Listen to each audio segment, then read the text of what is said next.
નાયબ મામલતદાર સૌપ્રથમ તો જે વડોદરામાં ઘટના બની એ ખૂબ જ દુઃખદ ઘટના બની એ ઘટનામાં જેટલા બાળકો માસૂમ બાળકો ગુજરી ગયેલ છે એ બધાને પહેલા હું શ્રદ્ધાંજલિ અર્પું છું. હવે વાત કરીએ ઈશ્વરીય પાર્ક ખાતે જે અહીંયા બોટિંગ થાય છે એની, એટલે આ બનાવ બન્યો એના પ્રિકોશનના ભાગરૂપે આજે અહીંયા ચકાસણીમાં અમે આવ્યા છીએ. ખાસ કરીને પૂરતા પ્રમાણમાં લાઈફ જેકેટ પ્લસ બોટ બધી જ વ્યવસ્થા છે કે કેમ એ બધી ચકાસણી કરી. અહીંયા પૂરતા પ્રમાણમાં અત્યારે લાઈફ જેકેટ અવેલેબલ છે અને કોઈ પણ પ્રકારના લાઈફ જેકેટ પહેર્યા વગર બોટિંગ અહીંયા એલાઉડ જ નથી. બીજું, અહીંયા જે તળાવની ઊંડાઈ છે ખૂબ ઓછી છે અને જેટલી બોટ છે એ બધી પેડલ સ્વયં સંચાલિત છે.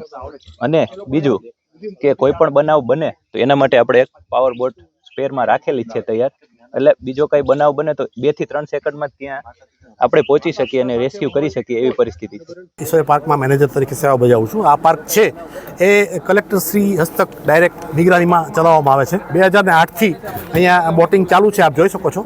ગઈકાલે જે દુર્ઘટના બરોડાની અંદર બની એ બહુ દુર્ભાગ્ય કહેવાય કે એવું થયું છે. એમાં જે વિદ્યાર્થીઓએ અને શિક્ષકોએ એમના જીવ ગુમાવ્યા છે એ લોકોને પ્રભુ ચિર શાંતિ આપે એવી પ્રાર્થના કરું છું.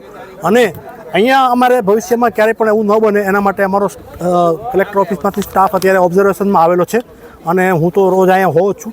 સવારના 10થી લઈને સાંજના 7:30 વાગ્યા સુધી રવિવારે અને બાકીના વારે એટલે સોમવારે અમારો ઓફ હોય છે ને મંગળથી લઈને શનિવાર સુધી બપોરના 3થી લઈને સાંજના 7:30 વાગ્યા સુધી અમે બોટિંગ કરાવીએ છીએ લોકોને.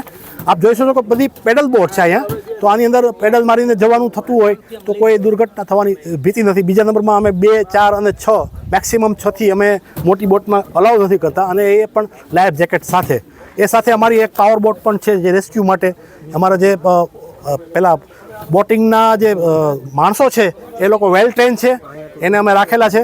એ લોકોની નિગરાનીમાં જ અને જેકેટ પહેરીને જ પછી એ લોકોને બોટિંગ કરાવવામાં આવે છે અને સામે દોરી બાંધેલી છે, ત્યાંથી આગળ અમે જવા નથી દેતા.